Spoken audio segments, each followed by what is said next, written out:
Es tracta d'aquesta funció de segon grau de tipus racional en el qual ens demanen les següents preguntes. Quins són els límits quan x tendeix a 2 i quan x tendeix a menys 2? Quin és el límit quan x tendeix a infinit? Quin tipus de continuïtat té la funció i quines són les asímptotes? Anem per passos. En primer lloc, hem utilitzat el programa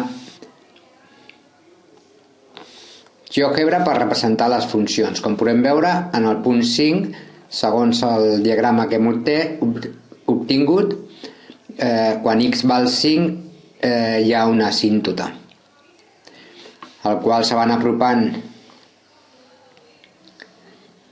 de forma cap a menys infinit, a manera que s'aproxima al valor x5, els valors cada vegada es fan més petits. I quan ho fa per la dreta, els valors cada cop se fan més grans, o sigui, tendeix cap a infinit. Per tant, aquí tenim una discontinuïtat i tenim una asímptota. Per l'altre cantó veiem que també hi ha una asímptota en el valor 1. Anem a veure com solucionar aquest exercici. Primer de tot, anem a solucionar l'apartat A, que seria la següent forma. Seria x al quadrat menys 4, o sigui, anem a límit, quan x tendeix a menys 2, comencem per aquest, i seria de x al quadrat menys 4, x al quadrat menys 3x, menys 10. Ara es tracta simplement de substituir menys 2 on hi ha la x, i això seria menys 2 al quadrat menys 4, i aquí sota seria menys 2 al quadrat menys 3x, que seria menys 3 per menys 2, menys 10. Això és 4 menys 4, que és 0, i aquí sota seria 4 menys 2 per menys 2, menys 3 per menys 2, més 6, menys 10. Per tant, aquí tenim que això és igual a 0 dividit entre 0, el que s'anomena una indeterminada.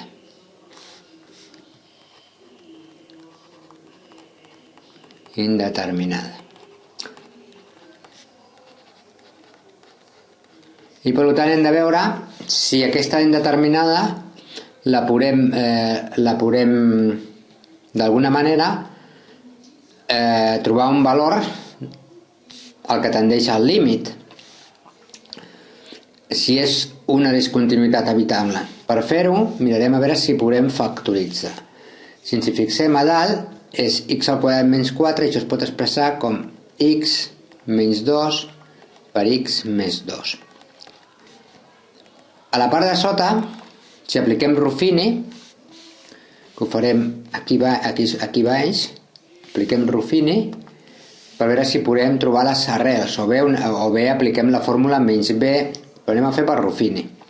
Això seria 1 menys 3 menys 10. I aquí seria, si jo baixo aquí 1, i això ho multiplico per menys 2, seria menys 2, doncs llavors seria aquí menys 2. 1, menys 2 per 1, menys 2. Menys 3, menys 2, menys 5. Menys 2 per menys 5, 10. I per tant ja el tinc factoritzat. El que vol dir que això és igual a, que l'apunto aquí, a x menys 5 per x més 2. En la qual cosa jo puc eliminar x més 2 i em quedarà x menys 2 partit per x menys 5. Vinc aquí i ara anem a veure si hi ha un límit. Si trobem un límit, i per tant que es tracti d'una funció en discontinuïtat evitable en el punt menys 2. Menys 2, menys 2 i menys 2, menys 5. Això és menys 4 i aquí sota és menys 7. Per tant, això és 4 partit per 7, per tant, és una discontinuïtat evitable.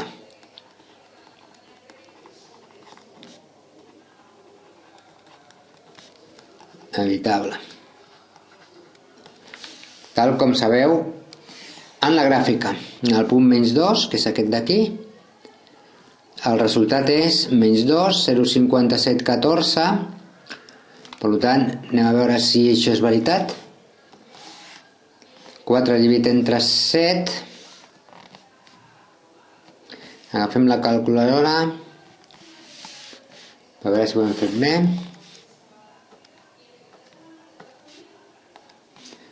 Igual a 0,57, per tant està ben solucionat. Per tant, es tracta d'una discontinuïtat evitable.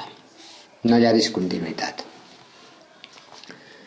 Bé, anem ara a veure què succeeix quan el límit tendeix a 2, perquè no la pregunta el problema. Quan el límit de x tendeix a 2, serà el mateix. Aquí posaríem x al quadrat menys 4 partit per x al quadrat menys 3x menys 10 i ara substituïm. Per tant, si tendeix a 2 seria 2 al quadrat menys 4, 2 al quadrat menys 3 per 2 menys 10. Això seria 2 al quadrat menys 4, 4 menys 4, 0. Això seria 2 al quadrat, que és 4, menys 16. 4 menys 16, això és igual a 0 menys 12. Un número 0 partit per qualsevol altre número serà 0. Perquè 0 per menys 12 dona 0. Per tant, aquí no hi ha discontinuïtat. Ara anem a veure si és així. Com podem veure, en 2 me dona 0. Efectivament, el punt 2 és per on talla. Continuem. Si agafem, anem a veure els valors en què això és igual a 0. Els valors en què això és igual a 0, partint d'aquí, seria x més 2 per x menys 5. Per tant, quan x igual a menys 2 és igual a 0. Aquest ja l'hem fet a dalt. I quan x igual a 5 també és igual a 0. Per tant, anem a veure què succeeix quan el límit tendeix a 5, per veure si hi ha discontinuïtat. El límit de x tendeix a 5 de f de x seria igual, vaig a fer-ho sense escriure la funció, perquè 5 al quadrat menys 4 dividit per 5 al quadrat menys 15 menys 10. 25 menys 4, 19. Perdó, 25 menys 4, 21. 21, 25 menys 15, 10. 10 menys 10, 0. Un número dividit entre 0, si ho fem a la calculadora em dona error, però per nosaltres, quan fem el límit, vol dir que se'n va cap a l'infinit. Ara ens interessa saber si va cap a més infinit o menys infinit en el punt 5. Per tant, hem de mirar si el límit, quan x tendeix a 5, per la dreta, és dir, valors més grans de 5, si aquí fos més gran això seria positiu. Si aquest és més gran de 5, això seria, com que aquest d'aquí també seria positiu. Per tant, si és més gran que 5, se'n va cap a l'infinit. I ara què succeeix quan el límit de x és menor de 5? És a dir, quan el que succeeix per l'esquerra. Si 5, 25, això seria negatiu. Ara aquest seria, per exemple, si agafem 4, seria 16, 16 menys 25, que seria, aquest d'aquí dalt seria positiu i aquest d'aquí baix seria negatiu. Per tant, això és menys infinit. Per tant, en el valor 5, quan x igual a 5, hi ha una discontinuïtat asimptòtica, en la qual hi ha una asímptota vertical. Asímptota vertical.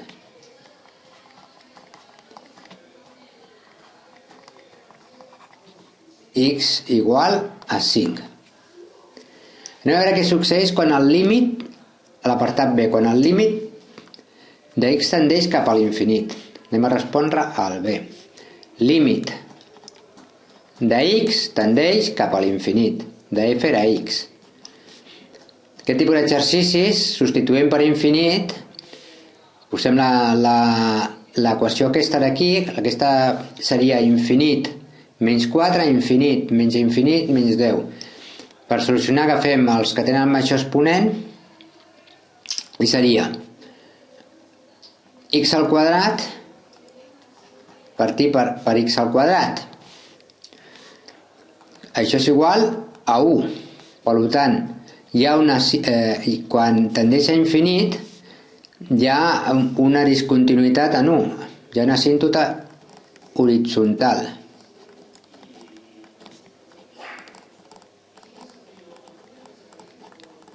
Ara anem a veure què succeeix quan el límit tendeix cap a menys infinit de f a x. Pues passarà el mateix. Aquí seria menys infinit, també tendeix a 1. És a dir, tant per la dreta com per l'esquerra tendeix a 1, que és el que podem veure aquí amb la gràfica. Mai arriba a 1, s'aproxima a 1, però mai arriba a 1.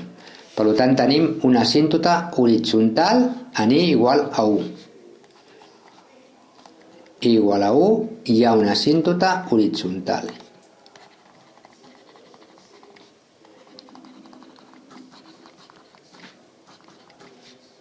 Horitzontal. Sempre per trobar les asímptotes horitzontals hem de definir, hem de buscar el límit a l'infinit i el límit a menys infinit. I per trobar asímptotes verticals hem de buscar en un punt a veure què succeeix. Si se'n va cap a l'infinit o cap al menys infinit és que hi ha asímptotes. Si hi ha asímptota horitzontal i asímptota vertical, no hi ha asímptotes obliqües. I crec que ja està tot. Que és el que es tenia que contestar amb aquest exercici. Per tant, hi ha una asímptota en x igual a 5.